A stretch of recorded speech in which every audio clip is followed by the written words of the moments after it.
ચાલુ કરી ફોરેસ્ટ ગાર્ડના ઉમેદવારોનું આંદોલન હાલ વિખેરાવાની શરૂઆત થઈ ચૂકી છે। પોલીસે 10 થી 15 મિનિટનું અલ્ટિમેટમ આપ્યા બાદ આ યુવાનો બધા નાસભાગ કરતા તમે જોઈ રહ્યા છો। પાછળ જે દ્રશ્યો હું તમને બતાવવાના પ્રયાસ કરું છું એ દ્રશ્યોમાં તમે જોઈ શકો છો કે મોટી સંખ્યામાં પોલીસ કાફલો હાલ સત્યાગ્રહ છાવણી ખાતે ઉતારી દેવામાં આવ્યો છે અને પોલીસ કાફલા દ્વારા સૂચના આપવામાં આવી હતી કે સરકારે તમારી જરૂરી વાતોને સાંભળી છે અને સરકાર તમારા મુદ્દાનું લઈ નિરાકરણ કરવા માટે તત્પર છે, પરંતુ જો તમે આ જ પ્રકારે આંદોલન શરૂ રાખશો તો પોલીસે તમારી ધરપકડ ગુનો દાખલ કરવાની કાર્યવાહી પણ કરવી પડશે। અહીંયા તમે જોવો છો એ પ્રકારે મોટી સંખ્યામાં જે ઉમેદવારો છે એમને અટકાવવા માટે હાલ પોલીસ અહીંયા આવી છે। પોલીસનું કહેવું છે કે સરકાર તેમને સાંભળી રહી છે, પરંતુ તેમના માટે કોઈ નિરાકરણ કરવાનું યુવાનોને દેખાતું નથી અને યુવાનોનું કહેવું છે કે આંદોલન અમારે સમેટવું નથી। બીજી તરફ એવી પણ માંગણી જોવા મળી કે યુવરાજસિંહ જાડેજા જે છે તેમને પોલીસે અટકાયત કરી છે, તો એમને જે છે એ છોડવામાં આવે, મુક્ત કરવામાં આવે। અહીંયા એક યુવાન જે છે એમને પોલીસ અત્યારે સમજાવટ કરી રહી છે કે કઈ પ્રકારે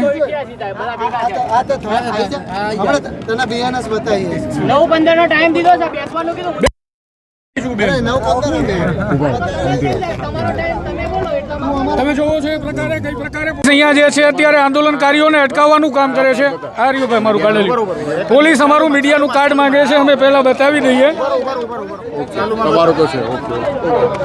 અત્યારે જે ઘટના સ્થળ છે, ઘટના સ્થળ પર યુવાનો સાથે જે છે તમે પોલીસના સંઘર્ષના અને ઘર્ષણના જે છે દ્રશ્યો જે છે પોલીસે અટકાયતનો દોર શરૂ કર્યો છે।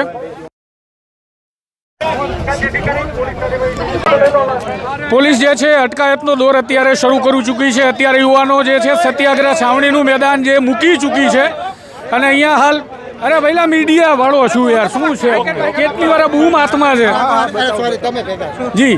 તો અત્યારે પોલીસ લાંબા સમયથી સમજાવટનો પ્રયાસ આંદોલનકારીઓને કરી રહી હતી, પરંતુ આંદોલનકારીઓ એકના બે થવા તૈયાર ન થતા આખરે પોલીસે અલ્ટિમેટમ આપવું પડ્યું। 10-15 મિનિટનું જે અલ્ટિમેટમ આપવામાં આવ્યું ત્યારબાદ જે યુવાનો સત્યાગ્રહ છાવણી છોડી અને પોતાના ઘરે વતન પરત જવા તૈયાર ન થયા એમની હાલ અટકાયત કરવાની કાર્યવાહી પોલીસ હાથ ધરી રહી છે। અત્યારે અહીંયા પોલીસનો મોટી સંખ્યામાં જે છે કાફલો ઉતારી દેવામાં આવ્યો છે। ત્યારે મહત્વની વાત એ છે કે પોલીસ દ્વારા જાહેરાત કરવામાં આવી હતી કે રાજ્ય સરકારે 25 ગણા જે ઉમેદવારો છે તેમનું સિલેક્શન કરવાની કમિટી જે મેરિટ છે તેમાં સામેલ કરવાની વાત કરી। એ જ પ્રકારે પોલીસે કહ્યું છે કે સરકારની સાથે હજુ પણ જે છે વધુ લોકો જે છે બેઠકો કરી શકશે, જેમાંના 10 થી 15 આગેવાનો આંદોલનના જે છે આપવામાં આવે એ પ્રકારે માંગણી કરવામાં આવી, પરંતુ કોઈ 10-15 યુવાનો તૈયાર ન થયા। તેમની એક જ માંગણી હતી કે યુવરાજસિંહ જાડેજા જે છે એમની સાથે અહીંયા તમે સાંભળી શકો છો યુવાનો શું કહે છે। જી શું કહેશો? જી શું કહેશો? શું કહેશો? આ યુવાનો જે છે હાલ તેમની અટકાયત થવા લાગી છે મોટી સંખ્યામાં। શું કહેશો? શાના કારણે અમે અટકાઈ કરી? શાના કારણે અટકાઈ કરી છે? અમે અમારા ન્યાય માટે લડીએ છીએ, અમારા હક માટે લડીએ છીએ અમારા। તો તમે જોયું એ પ્રકારે યુવાનોની અટકાયત થઈ ચૂકી છે। ફોરેસ્ટ ગાર્ડના જે ભરતીની પ્રક્રિયાને લઈ આંદોલન ચાલી રહ્યું હતું એ આંદોલનને સમેટવા માટેની સરકારની અને પોલીસની બંનેની તૈયારી પૂર્ણ થઈ ચૂકી છે। બધા જ યુવાનો ચારે તરફ જે છે નાસભાગ કરતા પણ જોવા મળે છે અને મોટી સંખ્યામાં પોલીસ કાફલો પણ ઘટના સ્થળે છે। પોલીસ અધિકારીઓ અને કર્મચારીઓ જે છે એ આ પ્રકારે યુવાનોની અટકાયત કરવાનો દોર શરૂ કરી ચૂક્યા છે।